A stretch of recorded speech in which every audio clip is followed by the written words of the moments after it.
Shalom, shalom bien-aimé, je crois par la grâce de Dieu que tu vas bien et que le Seigneur t'a fait beaucoup de bien encore pour cette nouvelle semaine, pendant cette nouvelle semaine.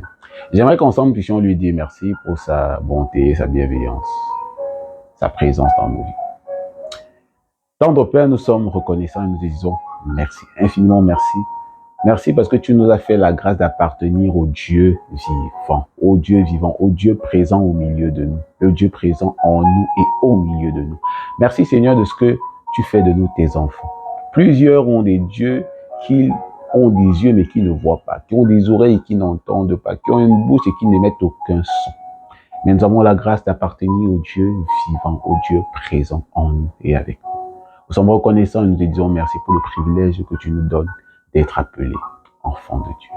Nous te rendons l'honneur et la louange, toi qui vis et règnes à jamais notre Dieu. Au nom puissant de Jésus le Christ, Père, nous t'avons prié avec action de grâce. Amen. Amen, amen, bien-aimé. Je suis heureux de te recevoir sur cette plateforme où je te parle de communion avec la personne du Saint-Esprit. La personne la plus importante de ma vie et de ta vie à toi aussi, si tu as dit oui à Jésus comme Seigneur et Sauveur personnel. Si tu ne l'as jamais fait, l'occasion t'est donnée ce matin de lui dire oui, d'accepter Jésus dans ton cœur comme Seigneur et Sauveur personnel. Pourquoi? Parce qu'il est mort à la croix pour te donner la vie éternelle. La vie qui commence ici et qui continue dans l'éternité. Parce que par ses meurtrissures, il t'a guéri. Tu as la possibilité, lorsque tu dis oui à Jésus, de voir ton corps être guéri. Oui, guéri.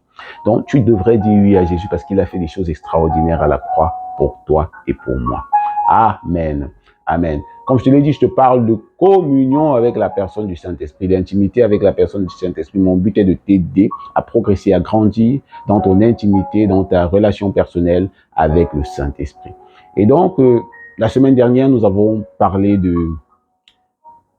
situation. En fait, nous avons parlé de donner le pouvoir au Saint-Esprit. Nous avons dit qu'il fallait donner le pouvoir au Saint-Esprit. Et nous avons insisté sur Jean 7, à partir du verset 37, qui nous disait en fait que si tu as soif, viens et bois. Si tu as soif, viens et bois.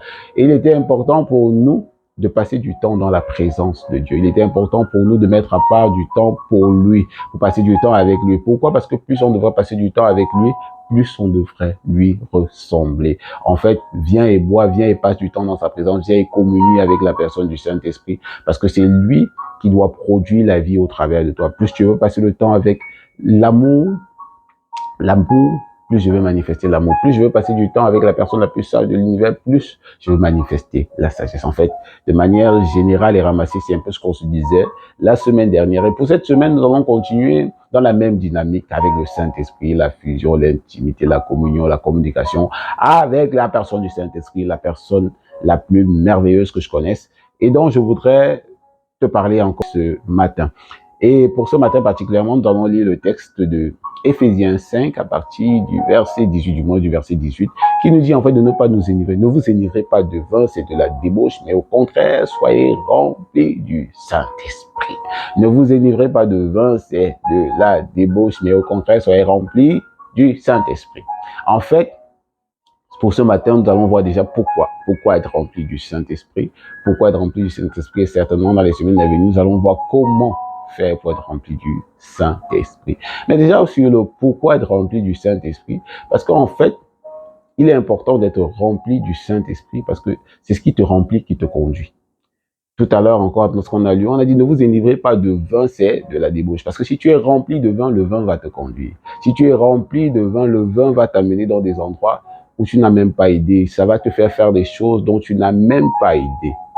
Si tu as envie, probablement tu as déjà vu quelqu'un ivre de vin et tu as déjà vu la manière avec laquelle il se comporte. Toi-même, tu te rends bien compte qu'il n'est plus au contrôle de ses mouvements. Celui qui est ivre, celui qui est rempli de quelque chose est conduit par la chose. De la même manière aussi, si tu es rempli de colère, la colère va te conduire quelque part. De la même manière aussi, si tu es rempli d'amertume, l'amertume va te conduire quelque part. L'amertume va t'amener quelque part. Si tu es rempli de convoitise, de jalousie, la convoitise, la jalousie vont t'amener quelque part.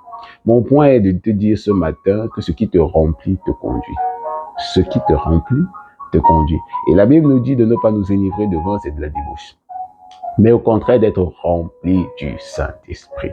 La Bible nous dit aussi dans Luc 4, verset 1, que Jésus, rempli du Saint-Esprit, fut conduit. Ce qui te remplit te conduira forcément. Alors si tu es rempli de l'Esprit, tu seras conduit par l'Esprit. Pourquoi? Justement parce que pour manifester les projets que Dieu a préparés d'avance pour toi, pour être conduit vers ces projets, pour manifester ces projets, tu dois être rempli. Voilà la raison pour laquelle, moi, l'une des raisons pour lesquelles tu devrais être rempli du Saint-Esprit. Parce que ce qui va te remplir va te conduire. Plus tu seras rempli du Saint-Esprit, plus il va te conduire vers le but, vers la destinée qu'il a préparée d'avance pour toi. Donc mon point est de te dire ce matin que ce qui te remplit te conduit forcément. Ne vous énivrez pas de vin, c'est de la débauche, mais au contraire, soyez remplis du Saint-Esprit. Dans les semaines à venir, je te dirai comment faire davantage, appuyer sur la parole de Dieu, comment faire pour être rempli permanemment, constamment du Saint-Esprit. Mais pourquoi déjà? Parce que c'est ce qui te remplit, qui te conduit. En fait, c'était mon petit message pour toi ce matin. C'était juste un peu pour te donner un avant-goût de la chose. À une prochaine vidéo. Je te souhaite un excellent week-end. Ciao, ciao. Bye, bye.